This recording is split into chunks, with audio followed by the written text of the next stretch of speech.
gente achou que esse vai ficar meio ruim, mas a gente achou que a propaganda na internet, em todos os lugares, era uma coisa meio chata, que ficava spamando você o tempo todo, nunca era uma coisa que você ia atrás, era sempre algo que aparecia para você, seja na TV, no rádio, ou nos banners e ads lá na internet. E a gente pensou que a propaganda podia ser diferente, podia ter alguma coisa que parecesse um desafio, que você fosse atrás, a propaganda fosse tão interessante que você fosse atrás dela. E a gente começou a investigar que tinha uma oportunidade interessante no meio dessa ideia, que é as pessoas, as empresas são muito interessadas em engajar os seus clientes, que as pessoas vistam a camisa, gostam daquela marca, dividam com os amigos. E daí a gente pensou assim, tá, mas legal, mas eu conseguisse fazer alguma coisa que envolvesse transformar essas ideias, coisas interessantes para os usuários virem atrás. E aproveitar essa oportunidade, eu tenho um negócio gigante, certo? Eu tenho todos os anúncios de internet, talvez até televisão, estou falando de várias mídias, é muito dinheiro. E daí, o que foi a primeira coisa que a gente fez? Qual foi o nosso primeiro experimento?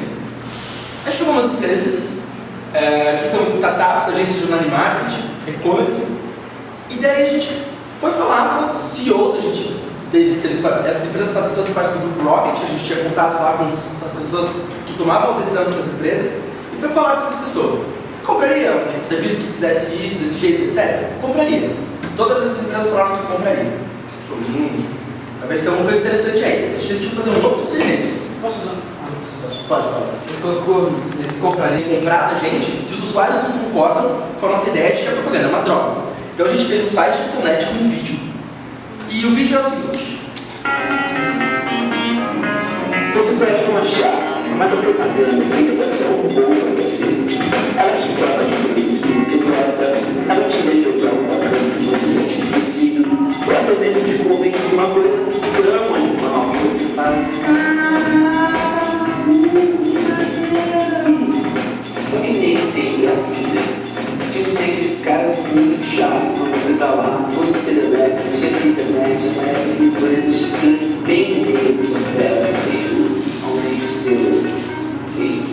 E não para por aí, eles conseguem te atrapalhar tanto que até quando você está vendo aqueles vídeos mais engraçados, só com umas propagandas no meio, e é óbvio que ele aparece na parte mais legal, bem no meio da coisa.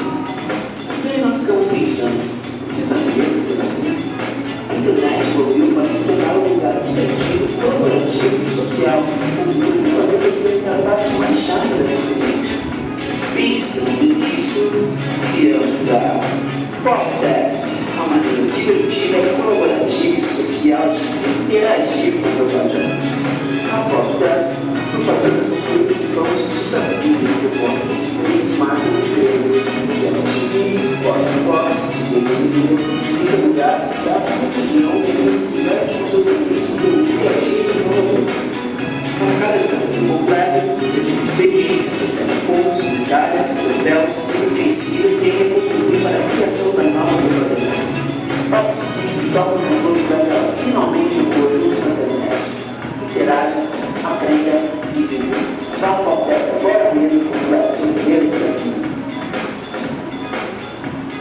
E daí, depois de ver esse vídeo, a gente perguntava para o usuário qual é a primeira palavra que vem na sua cabeça a respeito da propaganda na internet. E daí a gente teve 5.000 pessoas que chegaram nessa página, 700 internautas responderam a nossa pesquisa, isso em uma semana. 12% das pessoas colocaram a palavra chato, 6% inconveniente, invasiva, irritante. 95% das respostas eram negativas, era alguma coisa ruim sobre a propaganda. E 5% era legal, informativa. Isso a gente fez em uma semana. O vídeo levou 2 dias, o site mais um dia, a gente colocou no ar, tinha perguntado para os clientes na semana anterior, deixou isso rodando mais uma semana depois que foi pro ar. E daí, com isso daí, depois de ter essas respostas, esses 2 experimentos, a gente falou, vamos construir um site, vamos construir de fato um produto, que ainda não é o produto final, ainda está muito longe de ser o produto final, ele vai aparecer aí ao longo da semana, onde de fato as pessoas podem realizar desafios e aqueles clientes com quem a gente conversou podem fazer desafios e propagandas interessantes com os usuários que estão lá na base de usuários. E a gente ainda está aprendendo com essas pessoas como elas interagem e o que elas trazem de valor para a empresa.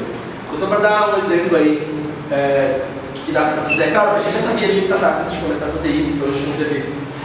A gente não estava aprendendo e tentando fazer ao mesmo tempo. É só para mostrar o que dá para fazer em uma semana e que você consegue aprender os seus. A gente tem 2 públicos, 2 clientes, 2 diferentes segmentos sobre isso. Qual a dedicação? Não tem. Só tinha uma pergunta? Só tinha uma pergunta. desafio era essa pergunta, se você olhar lá no site,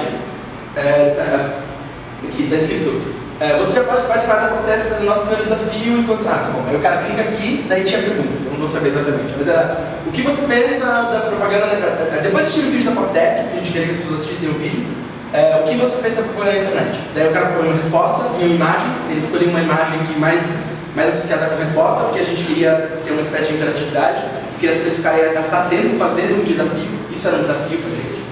E daí ele era relacionado por uma página com as fotos das respostas dos outros participantes. Contando para vocês dessas duas diferentes partes. Então, acho que a Cláudia uma das duas coisas que a Cláudia falou, que ela estava explicando era você tem essas duas diferentes partes da criação daquele método de desenvolvimento do cliente. Tem essas duas diferentes partes. Nas primeiras duas partes você está atrás de uma busca, né, que é tentando descobrir quem é o seu cliente, tentando descobrir um encaixe entre o seu mercado e o seu produto. E depois as partes para a fase de execução, que é essa parte de escalar de fato a empresa e de construir empresa, cultura, cargos, etc. Então aqui a gente vai falar passo a passo agora dessas primeiras duas etapas do desenvolvimento do cliente. Então a primeira etapa que vocês viram lá chama Customer Discovery, descoberta de cliente. E as perguntas que você deveria fazer, então, no começo do seu negócio, as primeiras coisas que você deveria fazer, as primeiras perguntas são: quem são esses clientes? Quais problemas eles têm? Né, que tipo de coisa não funciona bem para eles? Quem são, dentre essas pessoas, aquelas que adotam cedo? Não sei se vocês chegaram a ver, acho que a gente fala mais disso para frente, mas em todo tipo de negócio você tem diferentes públicos e o modo como eles adotam segue uma distribuição. Então, geralmente, você tem um pequeno grupo lá, 13, 17%, por quem sabe esse número, que são as pessoas que adotam cedo. São um grupo de pessoas que não, mesmo que o seu produto já tenha bugs, já tenha um estado muito avançado, eles conseguem ver a sua visão, eles conseguem entender a visão do que você está propondo para eles e adotam cedo a sua plataforma. E essas pessoas você tem que procurar primeiro, na verdade. Isso que você está querendo identificar. Sempre tem aquele cara que fala assim: ah, não, eu tenho um Orkut, o Facebook é uma droga. Mas esse não é um cara que adotou cedo o Facebook. Só depois que o Facebook tiver lá tantos bilhões de usuários, que todos os amigos deles estiverem lá, é que esse cara vai parar no Facebook. Então não é esse cara que você está procurando agora, esse cara, na verdade, pode conseguir. É claro assim, você está procurando as pessoas que adotam cedo para tentar entender como elas se comportam, e esse é o tipo de pessoa que vai te dizer: não, isso é uma droga, não, eu não vou usar isso, não, isso não tem nada a ver para mim. Então, no primeiro momento, você não está procurando falar com esse cara. Talvez depois ele vai te dar vários insights, várias informações a respeito do seu negócio, mas o primeiro passo é para os early adopters. E daí, parece meio bobo, assim, você achar o early adopters e pensar: mas não são os primeiros usuários do sistema. Mas é muito complicado você encontrar os early adopters, que são as pessoas que estão craving, estão desejando muito usar o seu sistema, independente do que aconteça. E é engraçado, porque no primeiro produto que eu tentei fazer, a gente achou que tinha achado nos early adopters, mas não achamos, por isso o produto falhou, porque precisava de pessoas querendo ler conteúdo, que a gente chama de reader, precisava de pessoas que postam conteúdo. E sem reader não tem poster, sem poster não tem reader. Então a gente caiu nesse problema do ovo galinha e no fim dos contos o produto não deu certo. E daí você vai pensar também qual vai ser o modelo de negócio. Bem parecido com o que vocês pensaram ainda. Às vezes eu vi alguns projetos que tem mais de um modelo possível, tem várias ideias de receita, mas você está entendendo como dá para extrair esse valor que você vai entregar para o cliente em forma de dinheiro. E é meio uma questão de problema-solução. Então, isso daqui tenta descrever um pouco quem é o problema e quais pessoas que têm esse problema. E daí o seu negócio, na verdade, vai ser propor uma solução para esse problema. Então, como resolver o problema dessa pessoa? Sei lá, vocês me falaram aí dos negócios de as pessoas têm cano que quebra, várias falhas que acontecem na casa deles e eles precisam de ajuda. Então o cara vem para o Brasil, para a Copa e não tem como achar um passeio. Esse é um problema que a pessoa tem de fato. Daí, como resolver esse problema? Na verdade, existem diferentes soluções alternativas para o mesmo problema. Então o seu negócio, a priori, vai resolver esse problema de um jeito específico. E para resolver isso, ele tem algumas funções. Então, vocês descreveram aí várias funções que o produto tinha. E aí, a sacada está aqui.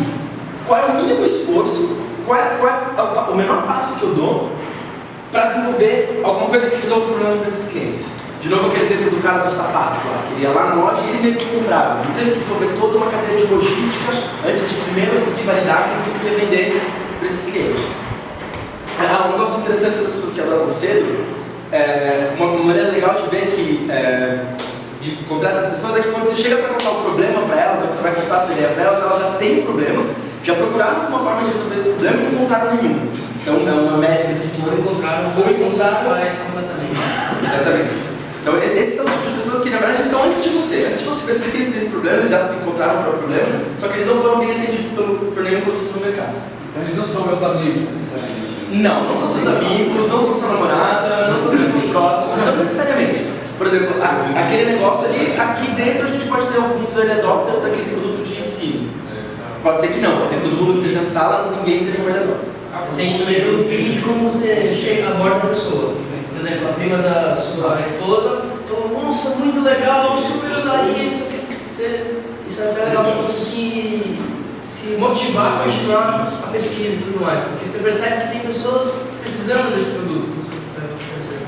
Os nossos early adopters, por exemplo, a gente tem eles no Facebook, no Gtalk, eles mandam mensagem pra gente, eles interagem com a nossa empresa e ajudam a construir o produto. Depois que você entendeu isso daí, que foi mais ou menos o que a gente esperava de vocês de ontem para hoje, é que vocês tivessem trabalhado no início daqui. Que vocês tivessem identificado um problema, uma oportunidade de negócio, tido uma ideia e procurado, pensado na solução, na verdade, que a empresa é a solução, e procurado os early adopters para conversar, umas pessoas que ajudassem você a validar algumas coisas sobre o seu negócio. O próximo passo, que é o que a gente vai pedir para vocês fazerem entre hoje e amanhã, é propor um MVP. Propor um produto que seja um conjunto mínimo de funcionalidades capazes de testar testar a solução do problema para esses caras que adotam cedo. Então, o Eric Ries, que é o autor do livro, fala: poucas funcionalidades é mais poderoso que muitas. É o keep it simple. Simples é melhor do que complexo. E daí a gente vai falar um pouco, na verdade, mais o Thiago vai explicar para vocês, então, o que é esse MVP, o que esse mínimo viable product tem de características, o que é importante saber dele. Então, como o Fabrício já falou, esse produto vai ser o menor produto possível, por isso que é Minimum Viable Product. Então, é o menor produto viável para eu conseguir testar as minhas hipóteses. Que eu vou aprender a menor quantidade de coisas possível. Por que tem que ser o menor? Porque tudo que é muito grande, exagerado, que tem um monte de feature lá dentro, você está desperdiçando. E uma dos princípios de Lean Startup, na verdade, o princípio do Lean, Lean significa enxuto, uma das possíveis traduções, não ter desperdício. Então, a palavra japonesa muda, que é um dos princípios do Lean, significa literalmente desperdício, waste. Então, é toda e qualquer atividade que não agrega qualquer valor. Então, quais são os tipos mais comuns da indústria e se você pode fazer para qualquer tipo de indústria?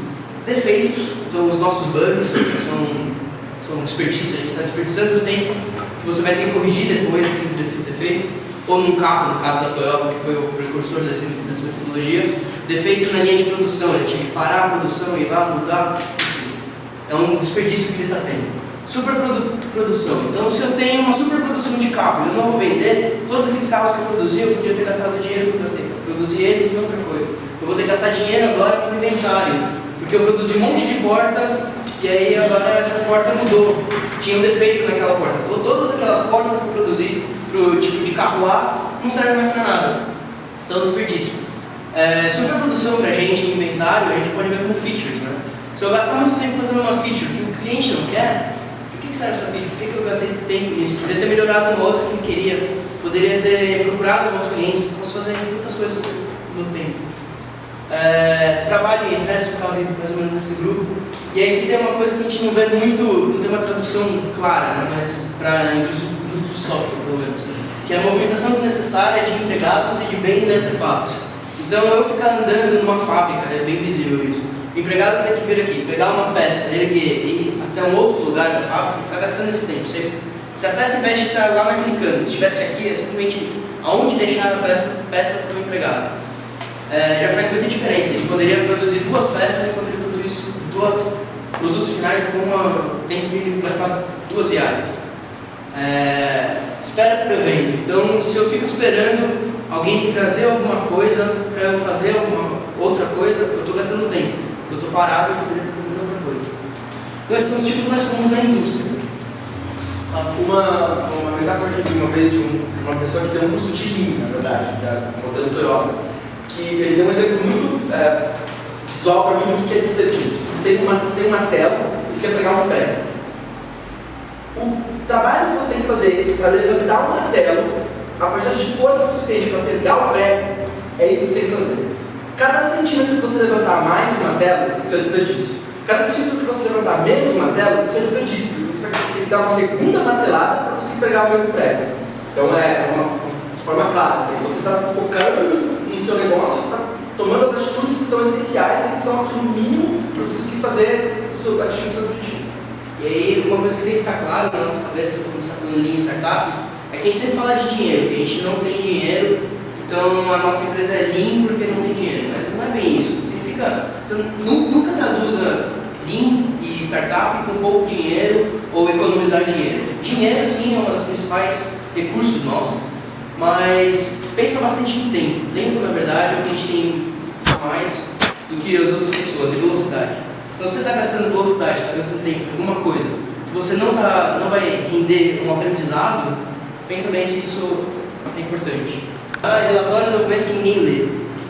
Então, tem que sempre ficar atento aos nossos desperdícios.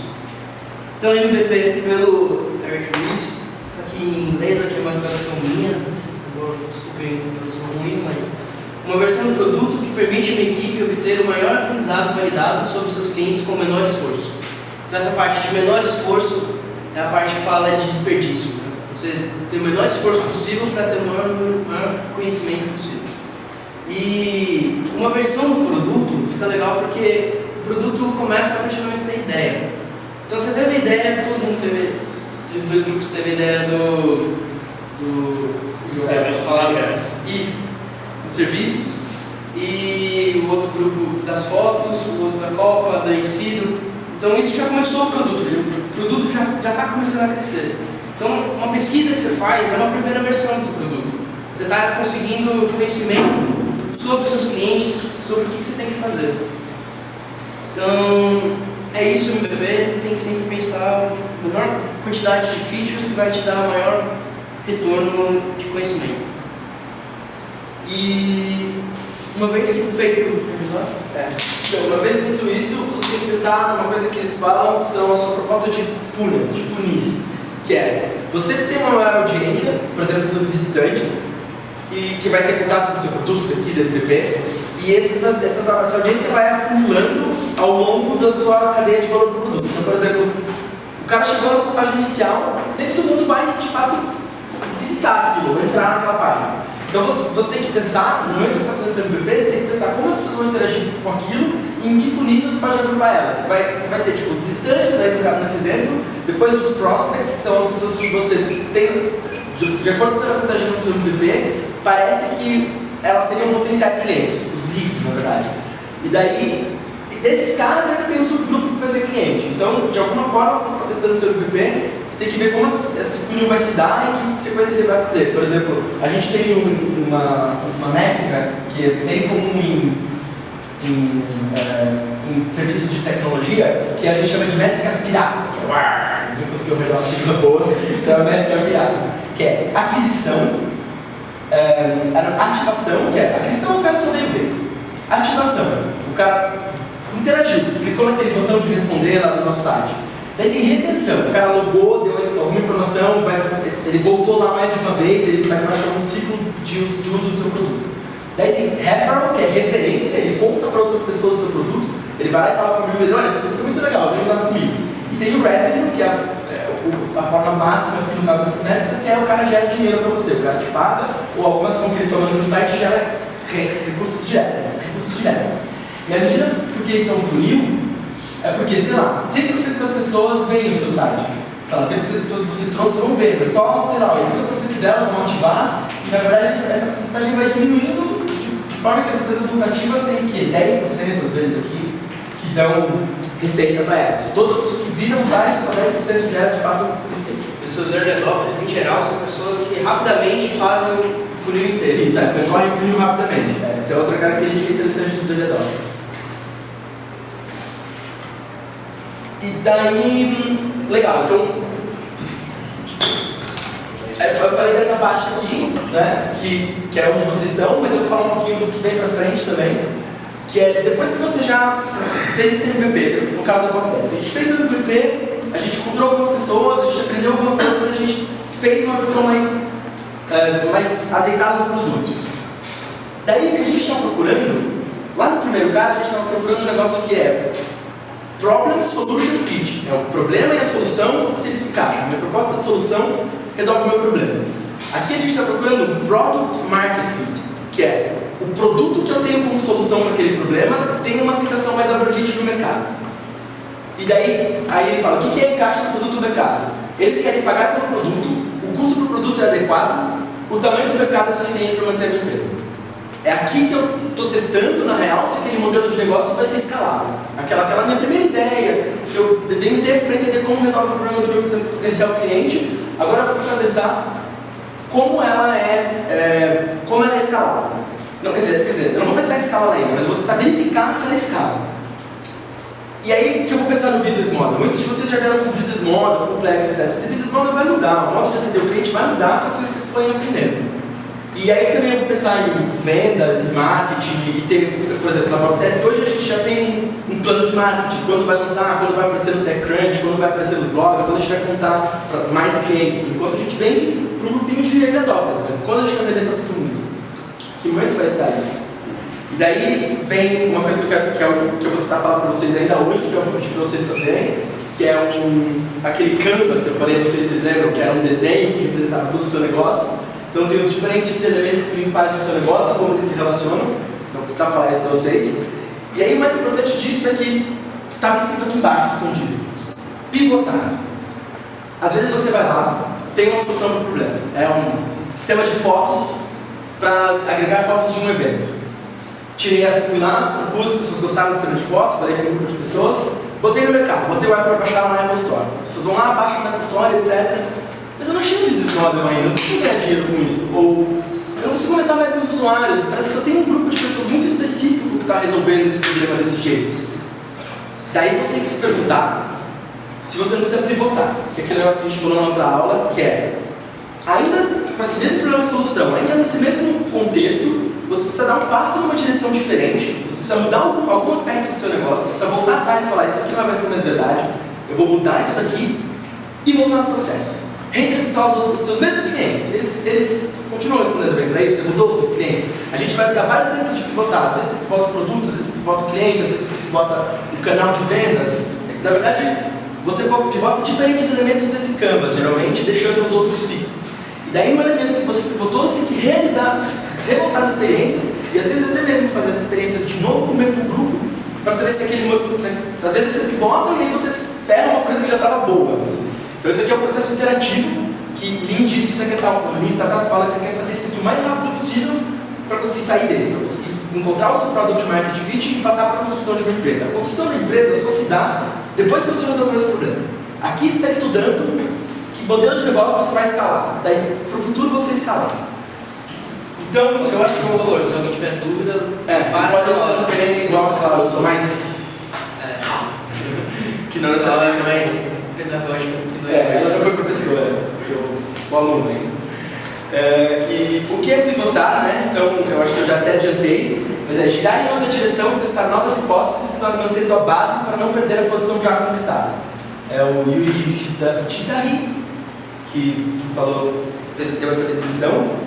E o objetivo de pivotar é porque você ainda não encontrou o encaixe produto-mercado. Você não pivota no problema... Quer dizer, você pode pivotar também no problema Solution Fit, mas a principal decisão de pivotar está aqui. Meu produto não está encontrando um encaixe com o mercado. Eu não consegui aquelas características que eu tinha citado para vocês. E daí, só depois disso, aí você vai passar para a fase de execução, né, que eu vou falar bem rapidinho, a gente volta nela depois, mas no fim do curso a gente vai falar, provavelmente no último dia, como que se dá depois da execução. Acho que o foco aqui não é direto com a execução. Porque tem um monte de gente que é especialista em achar o market fit de uma empresa. Então existem pessoas nos Estados Unidos, eu conheci duas delas, que elas entram na startup e fazem a startup atingir o market fit. Na hora que atinge o market fit, elas falam, agora faz o IPO, eu recebo minha parte, meu share, e vou para a próxima startup. Então, a partir desse momento, você achou o market fit, você entra num momento de otimização. Então a empresa já tem já achou o mercado dela, já provou que vai dar certo. Então, nesse momento, é só uma otimização da empresa. A divisão que acho que fica bem clara é isso. Aqueles 2 primeiros estágios lá que a gente botaram aqui é o aprendizado, é o foco no aprendizado. É claro que você também aprende aqui, mas aqui você está mais preocupado, o foco da sua empresa é na otimização. E é lá que você vai se preparar para o lançamento, PR, propaganda pesada. Você vai encontrar um posicionamento da sua empresa vai se posicionar para o seu cliente num determinado posicionamento. É lá que você vai se preocupar, então, no primeiro momento, em criação de demanda, na verdade. Né? Ainda essa parte tem 2 estágios. Na primeira, você está mais preocupada com se colocar no mercado e criar demanda para o seu produto, então fazer as pessoas conhecerem você, implementarem o seu produto, para elas entrarem no seu grupo para elas entrarem nesse funil também, diferente dos seus early adopters. Aí você já vai estar pensando também nos caras que adotam tarde, nos outros perfis de usuários. E também, depois que isso vai se provar, depois que você já encontrou o posicionamento ideal e etc., escalar a organização. Cargos, qual é a cultura da minha organização, qual é a estrutura interna dela, vou contratar um CEO de fora. Aqui você já está falando de investimento, em quantos milhões eu preciso para crescer mais rápido, muda um pouco a mentalidade. Então, acho que a Cláudia botou isso para lembrar um pouco. Ela foi falando, né, na hora, aprendizado de validade, desenvolvimento do cliente, daí onde entra o desenvolvimento ágil. Eu expliquei lá, a gente terminou de explicar o que é o desenvolvimento do cliente, né? Todos esses passos aqui são Customer Development. Então, daí onde entra o desenvolvimento ágil, isso daí. E daí, só para vocês lembrarem mais, a gente tinha falado do desenvolvimento do produto, que foi aquela primeira sequência que a gente explicou, do desenvolvimento do cliente, né? E aí, desenvolvimento ágil, então, é exatamente o desenvolvimento do produto, do software, certo? Porque aqui a gente tem o Customer Development e aqui a gente tem um processo de XP. Quem aqui está familiarizado com XP? São poucos. Aqui é um pouco de software, assim, mas se vocês estão familiarizados com outras técnicas de gestão, PMBOK, coisas que se aplicam mais largamente na indústria e em outras áreas, substitua o que você imaginava as técnicas de gestão de sucesso ali embaixo. Então, o que acontece é que, numa linha startup, uma coisa que a gente tem é a seguinte: vamos supor que tem uma máquina, que é a empresa, startup. De um input nosso, a gente tem conhecer ou não um problema. Então, é sim ou não. Você conhece ou não o problema, e aqui é como fazer esse produto. Então, no desenvolvimento tradicional do software, que é o nosso background, se você conhece muito bem qual é o seu problema, conhece como desenvolver, você pode usar os sistemas tradicionais de waterfall, por exemplo. Por exemplo, vou fazer mais a gente está falando em startup, a gente está falando, vou fazer mais uma sorveteria, ou mais um software de RP comercial igual todos os outros, mas para o público X. Você já tem esse modelo de negócio, está pronto, já sabe como vender, qual é o canal, não existem dúvidas a respeito do modelo de negócio. Agora, quando você conhece o produto, você sabe exatamente o que você quer, mas você não sabe como desenvolver, entram métodos ágeis. Porque entram, entre aspas, requisitos aqui, hipóteses, experimentos e sites. Não sei o que eu dizer agora. Sites. Insight. Hipóteses, experimentos e insight. E aí, através de... Isso aqui viram user stories, histórias de usuários. Que essa parte não era a gente que ia dar, o pessoal escreveu aí de novo. Mas transforma isso em histórias de usuários. Aí tem o planejamento de quando que vai fazer o lançamento e fica iterando no desenvolvimento e com testes, fazendo TDD muito rápido aqui. Eu acho que isso é um exemplo melhor para quem já está familiarizado com computação, que existe uma metodologia que se encaixa muito bem com o Customer Development, porque ela pega os requisitos quando eles estão de uma maneira certa. Por exemplo, no caso da Poptest, eu sei que eu quero fazer um serviço, um sistema que permita que os usuários resolvam desafios e interajam com propaganda. Mas não tem outro sistema para copiar, eu nunca vi esse sistema, ele não existe. Eu tenho só requisitos, tipo, o usuário deve fazer tarefas, a empresa deve poder publicar tarefas, o usuário deve ter pontos, o usuário deve ter um ranking, o usuário deve ter um nível. Eu preciso transformar esses requisitos em código no final da linha. E daí ele dá toda uma metodologia que permite tratar esses requisitos em alto nível, transformar eles em software que está rodando, funciona, e aí capturar o feedback dos meus clientes para realimentar o sistema de Customer Development para poder, depois de passar pela próxima interação do Lean Startup, gerar os novos requisitos para a próxima interação do meu produto. Mito 2. Metodologia de startup é somente trabalho com 2.0 na internet e consumidor de software e companhias. Eu aposto que a Cláudia conseguiu explicar isso muito bem. Eu vou pular. Mito 3. Lean Startups são bootstrapped startups. Bootstrapped startups, sabe o que é isso? Não, ok, não é verdade. Várias Lean Startups recebem seed money, venture money, na verdade, o próprio modelo explica em que momentos você busca dinheiro ou não para sua startup. Pode ser bootstrap, pode não ser bootstrap. Desculpa, bootstrap quer dizer que você mesmo dá todo o dinheiro que o seu projeto precisa, certo? Você não vai atrás de investimento. Isso é mentira, existem os momentos de buscar investimento, inclusive nos primeiros estágios. Lean Startups são empresas muito pequenas. Na verdade, o livro dá vários exemplos de Lean Startups que acontecem dentro de outras empresas, como spin-offs de empresas gigantes. Eu vou dar um exemplo de banco, não hoje, porque não vai dar tempo, mas de um banco que usou algumas técnicas para expandir seu portfólio de produtos.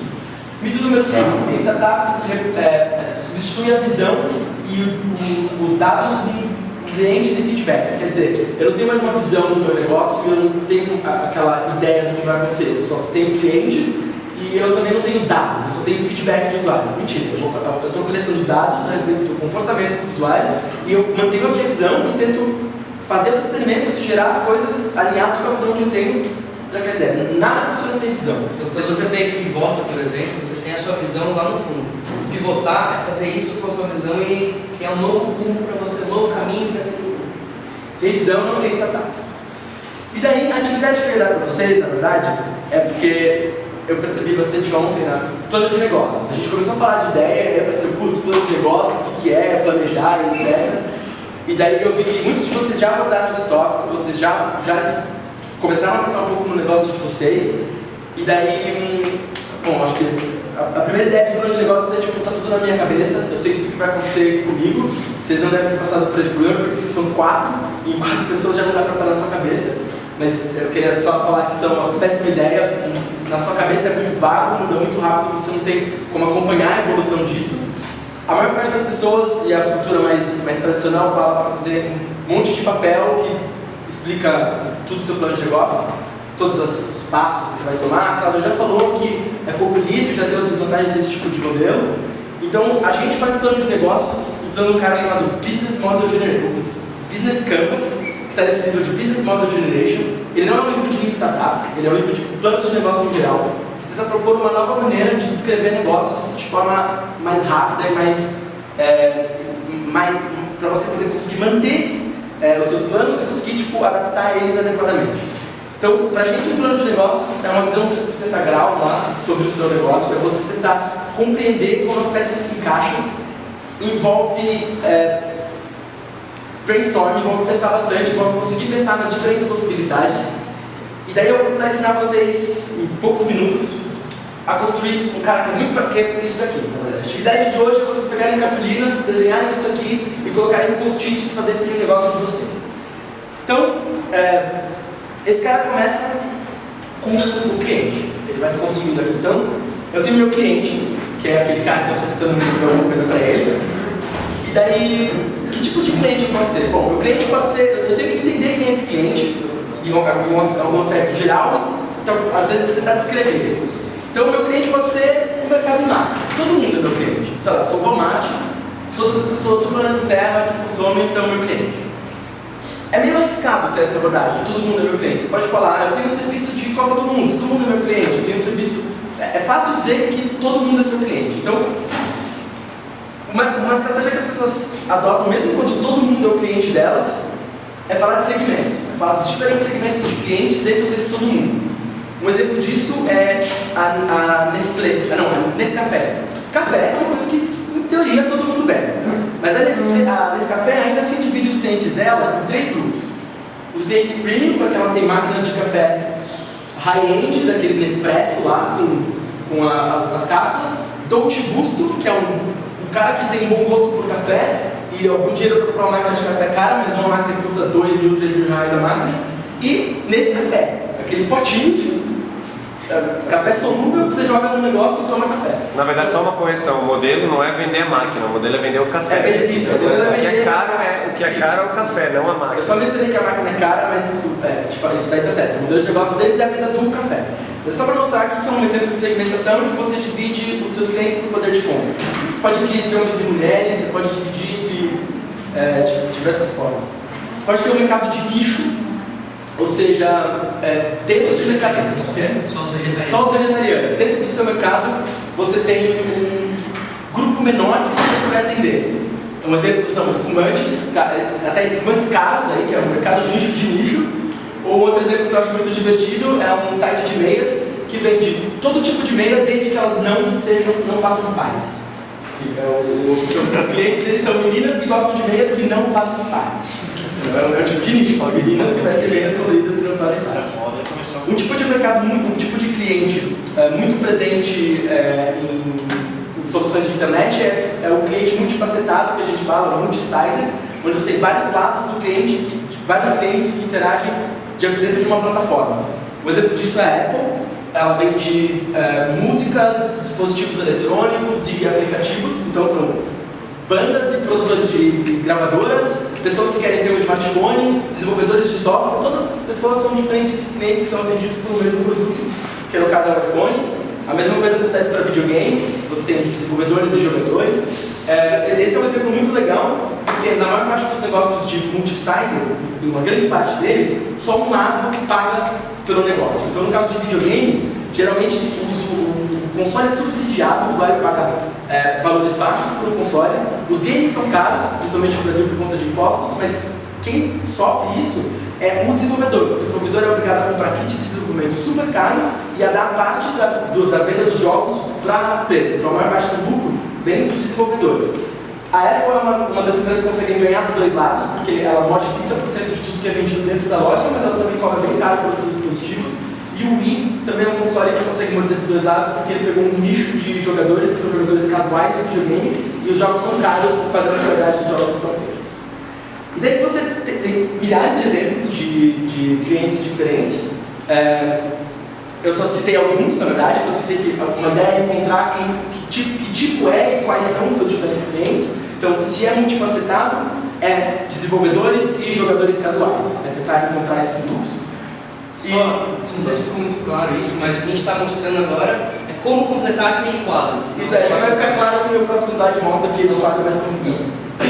Aqui nesse lado do quadro, do canvas, ficam como são seus clientes. Então aqui você escreve quais são e como são seus clientes. Aí aqui no meio você vai escrever o que é o valor. O valor. Para cada grupo de clientes que você tem, ou os seus clientes em geral, você entrega um diferente valor. E aí esse valor pode ser de várias formas, obviamente. Eu vou tentar categorizar algumas formas de valor que você pode entregar para o seu cliente. Você pode entregar inovação, uma coisa que é nova e ele não conseguiria fazer se você não tivesse inventado seu produto. Esse aqui é o Segway, que é uma máquina eletrônica, é um monociclo eletrônico. Você vai para o trabalho, pode usar ele para se locomover em grandes metrópoles. O seu valor pode ser desempenho, por exemplo, a UPS, que entrega ou FedEx, que entregam serviços rápidos para os seus clientes. Então você pode mandar um pacote que leva 6 dias pelo correio normal, ou a gente entrega em 2 dias. Sedex 10, por exemplo, é um tipo de valor de desempenho. O seu valor pode ser customização, e aí na verdade eu vou dar um exemplo de que esse aqui é o Ford T. Se vocês conhecem a história, era o carro que era vendido preto, em todas as suas cores, desde que seja preto. E daí veio um concorrente, que eu não me lembro agora, que fez carros de diversos tipos. Você podia customizar o seu carro e roubou um pedaço do mercado da Fiat, da Ford, desculpa. Então, customização é um valor que você pode entregar para o seu cliente. Trabalho feito, simplesmente ele conseguir fazer uma coisa, a garantia de que o que você está vendendo para ele sempre funciona. E esse é um exemplo muito bom, que é a Rolls-Royce. A Rolls-Royce fala, use o meu motor dos seus aviões que funciona. Eu não te vendo motor, eu te vendo horas de uso do motor funcionando. Você não vai pagar nada pelo motor, você vai instalar no seu avião e para cada hora que esse motor funcionar, você me paga tanto. A Rolls-Royce garante que os motores funcionam, por isso ela cobra pelo funcionamento deles. Pode ser design, e aí tem uma porrada de exemplos. Na verdade, design pode não ser só o valor final, uma joia pode ter design como valor último para o cliente, mas outros modelos de negócio podem ter designs embutidos. Por exemplo, uma Ferrari, eu fiz carro de corrida aí, mas um carro de rua tem um super design que é um dos valores que ele entrega para o cliente. Eu pus a Ferrari do lado da Apple, porque marca e status também é um valor que você pode entregar para o seu cliente, porque a gente está usando aquela marca, está podendo. Você, como empresa, constrói uma marca na qual o usuário comprando um produto seu adquire o valor de portar essa marca. É um tipo de valor que você pode entregar. Preço e redução de custos, por exemplo, esse Salesforce, que é uma startup bem famosa, uma startup não, agora já é uma empresa gigante, bem famosa que vende ERP, vende gestão de empresa, não é? CRM, desculpa, sempre confundo essas duas siglas. Que vende CRM e a proposta deles é um CRM muito mais barato, muito mais simples numa cloud, então é uma redução de custo para o cliente. Outros exemplos podem ser você tem uma empresa de tecnologia e você vai comprar o serviço de hospedagem em algum lugar. E isso é mais barato porque você tem as máquinas na sua própria fábrica. Então, esse cara está te vendendo uma redução de custos. Tem redução de risco também. Redução de risco, que é quando... Acho que esse é um exemplo bom de computação também. Quando você contrata o serviço da Amazon para hostear o seu site, eles são responsáveis por garantir que o seu site fica no ar, que os servidores não vão quebrar e que tem máquinas disponíveis para escalar o seu serviço o tempo todo. Então, você não corre o risco de deixar o seu serviço fora do ar quando você contratou o serviço deles. Então, é um valor que você pode entregar para o seu cliente. Outro valor é a acessibilidade. Tem essa empresa NetJets, eles entregam... você é dono compartilhado de um jatinho. Você não paga o preço de um jatinho inteiro, mas você paga uma mensalidade para ter acesso ao parque de jatos que eles oferecem. E quanto mais acesso ao jato você precisa, mais caro é. Mas o cliente que geralmente não tem dinheiro para comprar um jato, ele é uma pessoa rica, mas ele não é multibilionário, ele poderia ter acesso a um jato para fazer viagens. Então, a empresa vende para ele o acesso a esse tipo de produto que ele não teria antes. Um valor.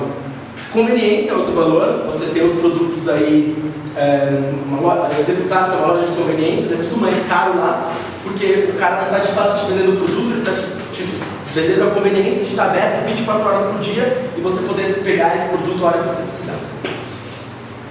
O valor é entregue para o cliente através de um canal.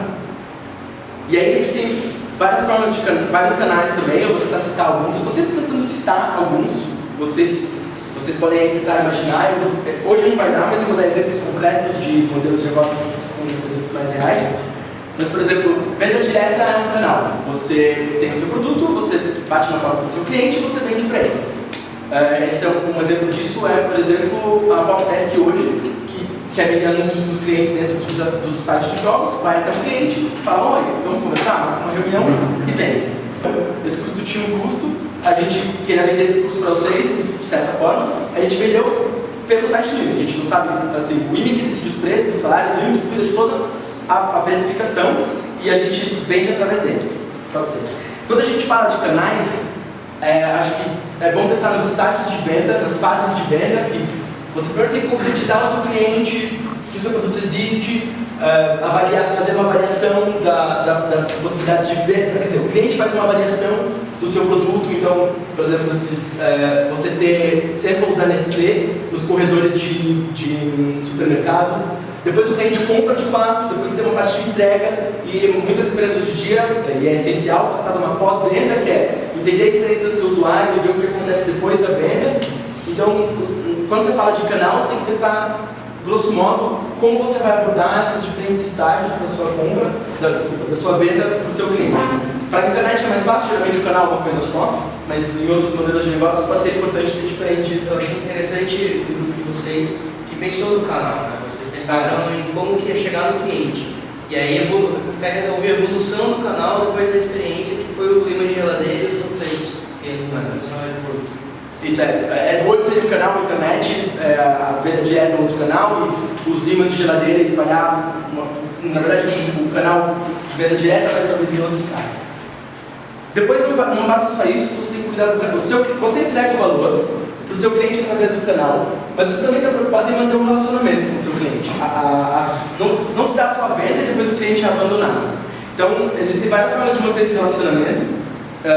O mais clássico deles é assistência pessoal. Você tem um gerente de banco que te atende pessoalmente, dependendo do nível da sua conta, mas é uma pessoa que está ali dedicada para atender você, para manter um relacionamento com você.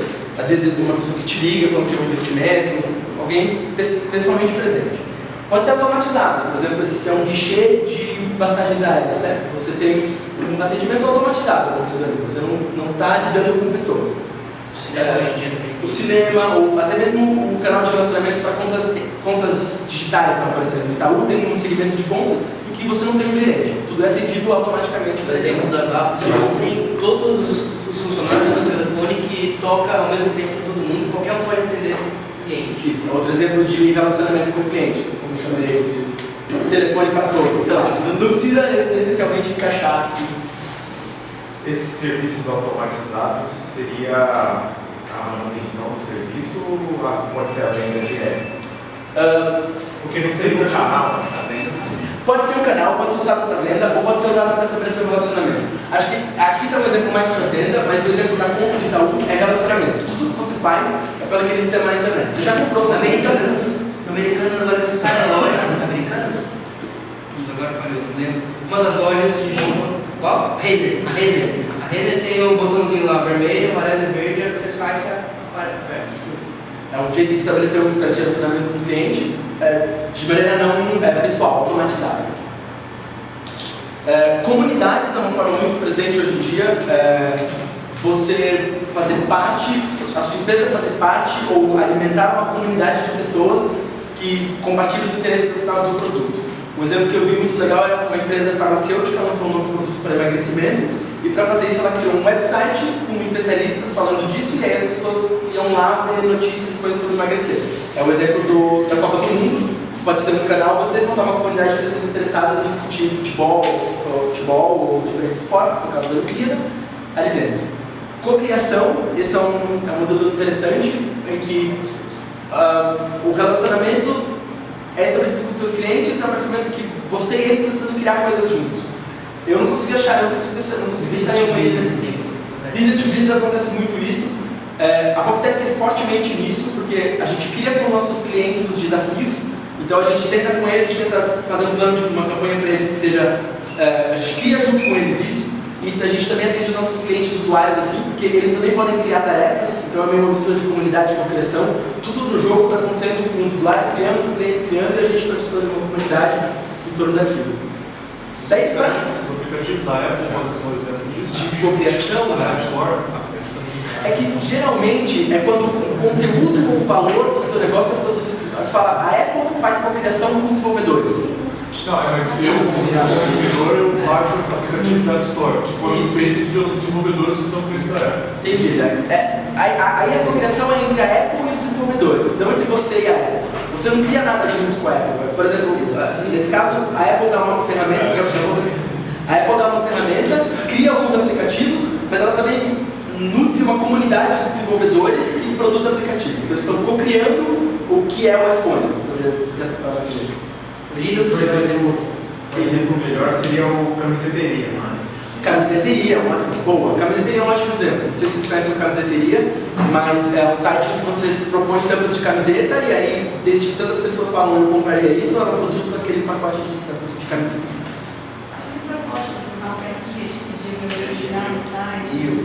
Então, isso daí não é cocriação. Perceba, a Fiat está conversando com você para pegar feedback de talvez como você gostaria do carro, de uma forma que pareça cocriação, mas os caras não criam um carro junto com a Fiat. Não é exatamente a mesma coisa. Talvez mais uma comunidade. Cocriação é quando aquele produto que gera valor para você não é criado só pela sua empresa, mas também por um agente exterior que acaba por ser o seu cliente. É uma forma de estabelecer relacionamento. Open source é muito isso. Open source é muito isso, Wikipedia, etc. Mas é que eu não quis falar de open source porque geralmente são modelos que não dão dinheiro. Assim, Open source também. É claro, você pode fazer coisas que dão dinheiro. Open source pode ser também, sem dependência. Desculpa. Não, claro, é só mais um Isso, exemplo. é só mais um exemplo. E daí, tudo isso que você faz, todo esse trabalho que você tem para entregar valor para o cliente, vai te gerar uma receita. Quer dizer, vai não, mas pode gerar uma receita. Então, em algum momento, você tem que entender como o valor entregue para o cliente se traduz em dinheiro. E isso pode se dar de várias maneiras, novamente.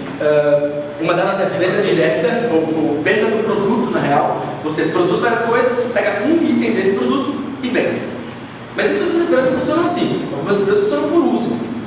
Telefone celular, por exemplo. Você paga pelo serviço que estão te oferecendo de fazer ligações. Cada vez que você usa o celular, você paga.